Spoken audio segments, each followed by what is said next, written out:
Viciado em Você. Autor: Gorgios Killer. Capítulo 1: De volta para o divórcio. Ponto de vista de Scarlett. Verifiquei a hora de novo e suspirei. Afinal, já fazia 1 hora e meia desde que desci do avião e durante aquele tempo, perdi a conta das vezes que olhei para o relógio.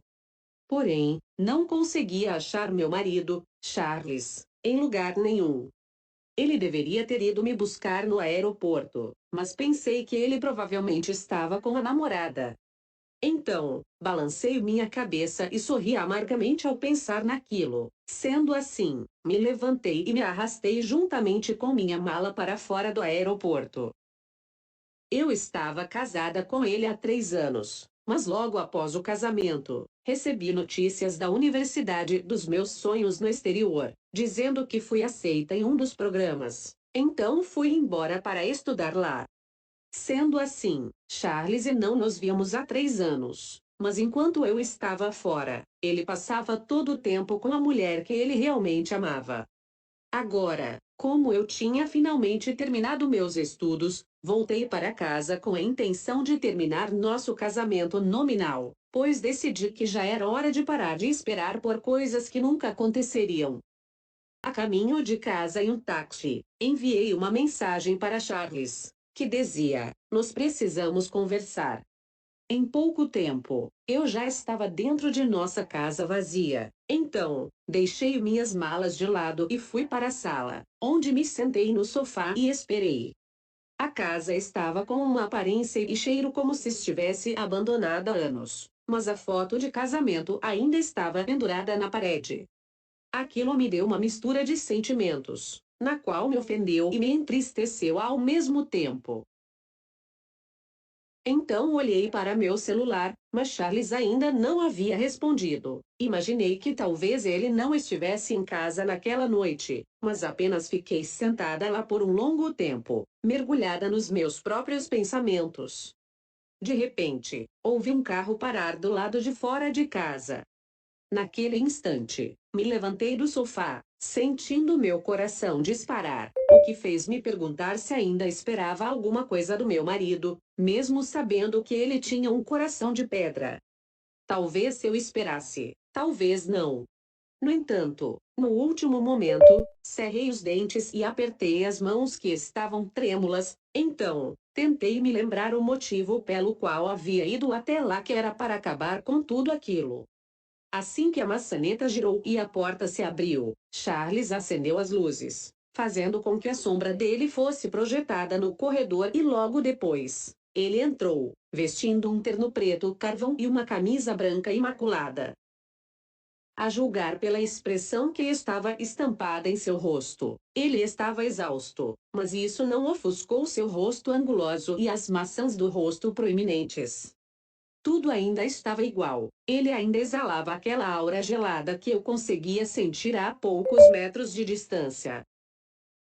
Enquanto ele se aproximava, meu coração bateu mais rápido e minha respiração parecia que estava saindo em rajadas curtas. Eu não podia acreditar que tinha esquecido o quanto ele era bonito. Ele era como um deus que não pertencia ao mundo mortal. Além disso, ele tinha o tipo de charme que apenas fazia com que as pessoas se rendessem por ele. O tempo fez com que ele se transformasse em um homem de aparência mais madura e atraente. Assim que senti que minhas bochechas estavam queimando, desviei o olhar. Naquele momento, ele caminhava até o sofá e se sentava. Em seguida, me sentei na frente dele. Então, ele olhou para mim com seus olhos frios e afiados. Naquele momento, a primeira coisa que passou na minha mente foi abaixar a cabeça e evitar olhar diretamente para ele, mas forcei meu queixo para cima. E quando o fiz, vi meu reflexo nos olhos escuros dele. Você voltou. Ele falou em um tom de voz monótono de costume, o que me teria feito eriçar se eu já não o conhecesse. Sim. Respondi, mantendo minha voz tão indiferente quanto a dele. Meu advogado acabou de te enviar um e-mail. Enquanto Charles falava, ele afrouxava a gravata, fazendo com que seu peito musculoso aparecesse através da sua camisa. Está bem, deixe-me dar uma olhada. Engoli em seco e tentei educar minhas feições para aparentar neutralidade. Então, peguei meu celular e abri o e-mail. Naquele instante, vi o assunto do último e-mail na minha caixa de entrada que estava praticamente gritando para mim. Era o acordo de divórcio. Embora eu estivesse esperando por isso, naquele momento, ainda me senti como se alguém tivesse enfiado uma faca no meu peito. A dor foi rápida e surpreendente, e a única razão pela qual eu estava grata por isso foi que imediatamente me cegou de enxergar o charme de Charles por um segundo. Tudo bem, vou assinar. Guardei meu celular e olhei para meu futuro ex-marido, pois sabia que em breve, ele não me pertenceria mais. Tive uma boa jornada fingindo ser a esposa dele, mas isso tinha que acabar e o momento havia chegado. Já era hora de expulsar o Sr. Charles da minha vida. Você não quer ler o acordo primeiro? Ele questionou.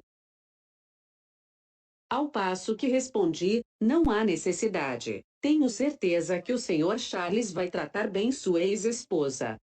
Logo depois, forcei um sorriso e aquela palavra ecoou na minha mente. Eu ia passar a ser a ex-esposa dele em breve, mas não tinha certeza se estava bem com um termo tão indiferente como aquele. Você vai ficar com essa casa na Rua Garden e o apartamento no centro. Quando? Eu interrompi. O quê? Ele questionou, franzindo a testa e olhando para mim como se estivesse me sondando. Quando nós vamos assinar os papéis? Perguntei suavemente. Vou marcar um horário com meu advogado. Charles respondeu, abaixando ligeiramente o queixo. Muito bem, vou esperar pela sua ligação então. Depois de um momento de silêncio, ele olhou para mim novamente. Rita não está bem de saúde, só quero cumprir o último desejo dela, ele explicou. Cerrei meu punho enquanto engolia o nó que estava preso na minha garganta. Cumprir o último desejo dela. Mas que grande homem! Só que ele realmente tinha que fazer isso às minhas custas. Bem, eu supunha que não tinha o direito de me sentir machucada naquele momento. Afinal, eu era apenas a esposa de mentirinha dele. Uma substituta. Entendi. Eu disse, balançando a cabeça, embora no fundo, eu estivesse cheia de coisas que queria falar na cara dele. Se você precisar de mais alguma coisa, vou pedir ao meu advogado para colocar no acordo. Não, estou bem, o que quer que tenha lá, vai ser o suficiente. Mais uma vez, eu disse isso e curvei meus lábios em um sorriso fraco. Venha ver Rita amanhã. Charles disse e em seguida, se levantou e começou a andar na minha frente. Ele disse aquela última frase com firmeza, o que indicou que ele não estava me pedindo para ir ver a namorada dele. Ele estava ordenando que eu o fizesse. O que ele achava que eu era. E por qual motivo eu deveria ir conhecer aquela mulher? Será que ele só queria esfregar sal na minha ferida? E por qual motivo eu faria isso? Perguntei para ele com uma expressão séria. Não quero que ela se sinta culpada pelo nosso divórcio. Diga para ela que você está apaixonada por outra pessoa. Assegure a ela que nossa decisão de terminar o casamento não tem nada a ver com ela. Ele parou na minha frente e olhou nos meus olhos mais uma vez logo depois de falar isso. Tá bem. Eu queria recusar, mas, por alguma razão, sempre achava difícil dizer não para ele. Tudo que ele tinha que fazer era me olhar nos olhos e pedir, e eu cederia sem lutar. Obrigado, passo para te buscar amanhã. Não precisa se incomodar, só me mande uma mensagem com o endereço e estarei lá. Charles deu uma última olhada para mim e depois foi embora. Então, observei ele se afastando enquanto as lágrimas brotavam dos meus olhos. Nos escondemos nosso casamento durante aqueles últimos 3 anos. Ninguém sabia disso, exceto nossa família e amigos íntimos. Há alguns meses, a mídia noticiou o noivado de Charles com Rita, sendo que diversas fotos dela experimentando vestidos de noiva também foram publicadas e circularam por toda a internet. Que combinação perfeita!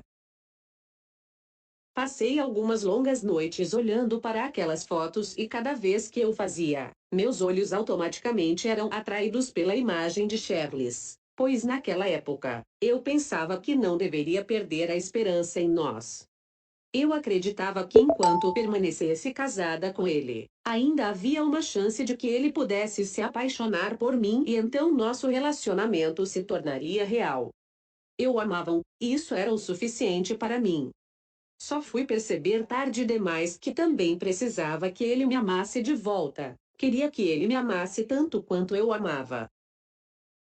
Passei os últimos 3 anos esperando por ele. Tentei dar o meu melhor para mostrar para ele todo o meu carinho e preocupação, apesar da distância entre nós, mas não recebi nada em troca. Então, um dia acordei e permiti que a verdade me esmagasse. Naquele dia, a pegajosa e carente Scarlett teve uma morte dolorosa e do seu cadáver surgiu uma nova pessoa, uma Scarlett vestida com uma armadura tão grossa que nenhuma espada ou lança poderia perfurá-la. Subi para meu quarto carregando minhas malas e guardei minhas roupas, uma por uma. Então, tomei um banho e vesti uma camisola. O quarto estava aparentando ser o mesmo, como se ninguém tivesse tocado nele desde a última vez em que eu estava lá. Não havia nenhuma bagunça fora do lugar, nem mesmo uma ruga nos lençóis. Era óbvio que Charles não tinha usado o quarto naqueles últimos 3 anos, pois ele provavelmente estava morando em outro lugar com Rita. Ao pensar naquilo, estremeci um pouco. Então, fui para a varanda respirar um pouco de ar fresco, mas para minha surpresa, vi o carro de Charles ainda estacionado na garagem. Naquele instante, me perguntei por qual motivo ele ainda estava lá. Ele não deveria ter voltado correndo para sua amada Rita. Enquanto eu olhava fixamente para o carro dele, meu celular tocou. Era Tiana, minha melhor amiga. Então, atendi a ligação dela imediatamente. Oi, Tiana. Cadê-la? Bem-vinda de volta. Obrigada. Ainda estou viajando a trabalho. Desculpa por não poder ter ido te buscar no aeroporto hoje. Está tudo bem. O trabalho vem em primeiro lugar. Você voltou de verdade ou vai embora de novo na primeira oportunidade que você tiver? Acho que vou ficar por agora. Ótimo. Venha trabalhar na nossa rádio então. Quero dizer, você é perfeita para esse trabalho. Você se formou em mídia, sua voz é agradável de ouvir e você é linda. Tenho certeza que as pessoas vão te amar. Você vai se encaixar direitinho. O que você acha? Está bem. Você falou com Charles? A voz de Tiana ficou baixa de repente, como se ela quisesse sentir alguma coisa na minha resposta. Sim. Quando eu disse isso, olhei para o carro dele que ainda estava na garagem. Ele te contou sobre a namoradinha dele? Sim. Que idiota sem vergonha. Como ele ousa sequer mencionar ela para você? Está tudo bem, Tiana. Ele me pediu para ir ver Rita amanhã e eu disse que iria. O quê? Você realmente concordou em ir conhecer aquela vadia que roubou seu marido? Você está doida, Scarlett? Aquela mulher seduziu Charles e o persuadiu a se separar de você. Sinceramente, não sei por qual motivo ela está desperdiçando a energia dela. Afinal, a família de Charles não aprovou ela para se tornar a esposa dele há 3 anos. O que a faz pensar que de alguma forma eles mudariam de ideia agora. Tiana estava praticamente rugindo do outro lado da linha quando ela disse aquilo. Tudo já está dito e feito. Agora, tudo o que quero é deixar o passado para trás. Eu disse, sorrindo levemente. Passado. Scarlett, você ainda o ama, né? Não respondi aquela pergunta, pois era óbvio que eu ainda o amava. Afinal, nunca tinha deixado de amá-lo. Scarlett. O grito dela me trouxe de volta à realidade. Estou cansada, Tiana. Te ligo amanhã, está bem? A gente se vê em breve. Desliguei a ligação antes que Tiana pudesse falar qualquer outra coisa e respirei fundo. O carro dele ainda estava lá e não parecia que ele estava planejando ir embora tão cedo, mas por qual motivo eu sequer me importava com isso? De repente, a exaustão finalmente começou a pesar sobre mim. Então, voltei para o quarto e me deitei na cama. Fiquei deitada de costas, olhando para o teto e esperando o sono chegar, mas alguns momentos depois, ouvi alguém batendo na porta, esfregando o sono dos meus olhos. Deslizei para fora da cama e abri a porta. No entanto, quem estava do lado de fora era Charles.